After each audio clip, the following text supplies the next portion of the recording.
नमस्कार, मैं कविता कुमारी। आज फर्स्ट ईयर इनऑर्गेनिक में एटॉमिक स्ट्रक्चर के तहत अपन श्रोडिंगर वेव इक्वेशन को डिस्कस करेंगे। श्रोडिंगर ने डी ब्रोगली की द्रव तरंगों का परिशुद्ध गणितीय गणनाएं लागू करने के परमाणु में इलेक्ट्रॉनों के पाए जाने की प्रोबेबिलिटी का परीक्षण किया। श्रोडिंगर वेव इक्वेशन का एक प्रकार से की नोट है जो इस बात पर आधारित है कि नाभिक के चारों ओर इलेक्ट्रॉन स्टैंडिंग वेव्स यानी अप्रगामी तरंगों के रूप में विद्यमान रहता है। एक तनी हुई डोरी की तरंगों को स्टैंडिंग वेव्स कहा जाता है। श्रोडिंगर समीकरण को हम निम्न प्रकार लिख सकते हैं। हम जानते हैं कि किसी कण अथवा इलेक्ट्रॉन की कुल ऊर्जा उसकी गतिज ऊर्जा व स्थितिज ऊर्जा का योग होती है।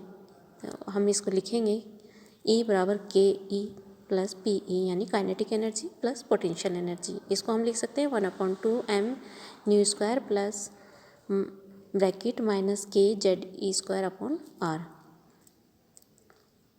और इसको हम ब्रैकेट खोलने के बाद हम इस तरह से लिखेंगे इसको कि 1/2mv² माइनस KZE²/R।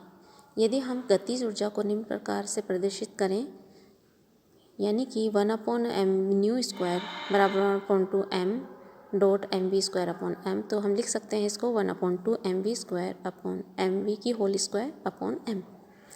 mv के मान को डी ब्रोगली समीकरण से प्रतिस्थापित करने पर हमें समीकरण प्राप्त होती है 1/2m न्यू स्क्वायर बराबर h²/2λ²m।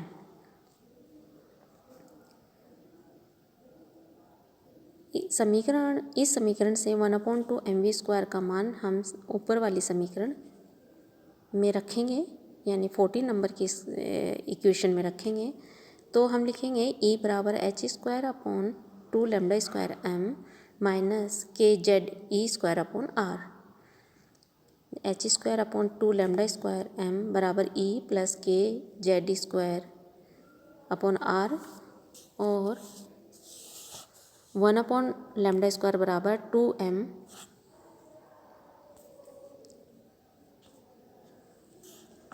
Upon h² bracket E plus KZE²/R और ब्रैकेट बंद। लैम्डा के मान में तरंगति मुकाबले की समीकरण d² psi/dx² प्लस 4π² psi बराबर 0 रखने पर हमें प्राप्त होगा d² psi/dx² plus 8π²m/h² bracket E plus KZE²/R bracket बंद साई बराबर 0।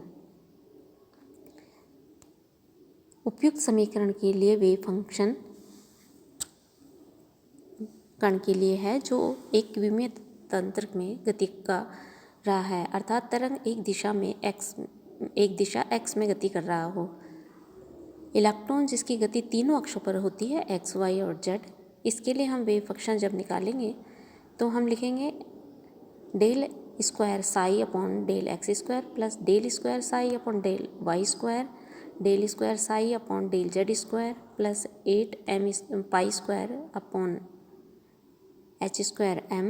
Bracket E plus KZE²/R bracket बंद साई बराबर 0।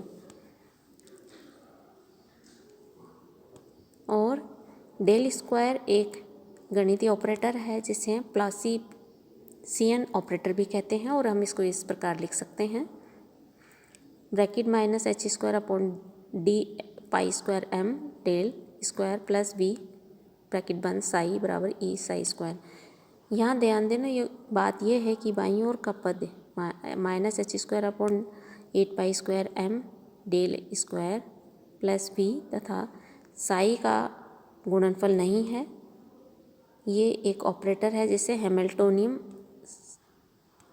संकारक कहते हैं जो तरंग फलन साई का इस प्रकार से संकारित होता है कि प्राप्त परिणाम उस तरंग फलन आइगन फलन व E के गुणनफल के बराबर होता है यानी h साई बराबर E साई। इन सब मानों को समीकरण 18 में रखने पर हमें प्राप्त होता है 1/r² del/r² bracket r² del psi/del r bracket बंद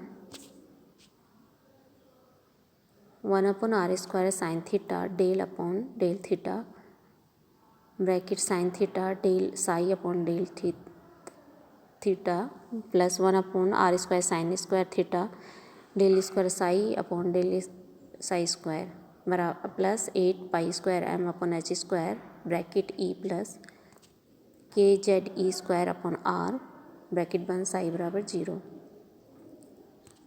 ये तीनों जो इक्वेशन हैं, इक्वेशन नंबर 18, 19, 20 व 21 श्रोडिंगर वेव इक्वेशन कहलाती हैं।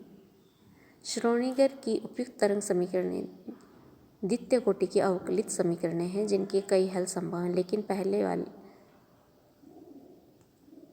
ऊर्जा के इन मानों को आइगन मान कहते हैं और इन साई के मानों को हम आइगन वैल्यूज़ कहते हैं। ये आइगन वैल्यूज़ ऊर्जा के उन मानों के अनुरूप होती हैं जो बोर ने हाइड्रोजन परमाणु के लिए बताए थे। अर्थात बोर द्वारा प्रस्तावित ऊर्जा स्तर यानी ऑर्बिटल्स इन वेव फंक्शन के ही परिणाम हैं। साई और साई स्क्वायर की सार्थकता यानी significance of Sai and Sai square. Sai स्वयं तो तरंग का आयाम है। यह परमाणु में इलेक्ट्रॉन के वितरण को किस प्रकार समझा सकता है? हम जानते हैं किसी तरंग गुण की तीव्रता उसके तरंग फलन के आयाम के वर्ग के समानुपाती होती है। चूँकि इलेक्ट्रॉन को भी हम तरंग प्रकृति मानते हैं, अतः इलेक्ट्रॉन के लिए भी हम कह सकते हैं कि किसी परमाणु में इलेक्ट्रॉन की तीव्रता उसके तरंग फलन के आयाम यानी साई के वर्ग के समानुपाती होती है। यहाँ इलेक्ट्रॉन की तीव्रता से तात्पर्य इलेक्ट्रॉन डेंसिटी से है। अतः हम कह सकते हैं कि परमाणु के नाभिक के चारों ओर के स्थान में जहाँ साई स्क्वायर का मान अधिकतम होगा वहीं इलेक्ट्रॉन का डेंसिटी भी अधिकतम होगी। साई स्क्वायर उस संभावना या प्रोबेबिलिटी को प्रकट करता है जो किसी निश्चित ऊर्जा वाले इलेक्ट्रॉन के लिए उस निश्चित स्थान पर पाए जाने की है। अतः इससे यह संभव होगा कि नाभिक के चारों ओर हम उस क्षेत्र को पहचान सकते हैं जहाँ किसी निश्चित ऊर्जा वाले इलेक्ट्रॉन के पाए जाने की प्रोबेबिलिटी उच्चतम होगी। इस क्षेत्र को एटॉमिक ऑर्बिटल कहा जाता है और इस एटॉमिक ऑर्बिटल को हम इस प्रकार से परिभाषित कर सकते हैं कि किसी नाभिक के चारों ओर के त्रिविम स्थान का वह निश्चित क्षेत्र जहाँ किसी विशिष्ट ऊर्जा ई वाले इलेक्ट्रॉन के पाए जाने की उच्चतम संभावना हो, उन्हें हम एटॉमिक ऑर्बिटल कहते हैं। एटॉमिक ऑर्बिटल्स के एनर्जी लेवल को हम वहाँ पे इलेक्ट्रॉन के पाए जाने की मैक्सिमम प्रोबेबिलिटी कहाँ होगी, वो सब क्वांटम नंबर्स से डिसाइड होंगी। क्वांटम नंबर के बारे में हम पहले ही डिस्कस कर चुके हैं। 4 तरह की क्वांटम नंबर्स होती हैं, उनसे इलेक्ट्रॉन के निश्चित एनर्जी लेवल का पता चलता है। धन्यवाद।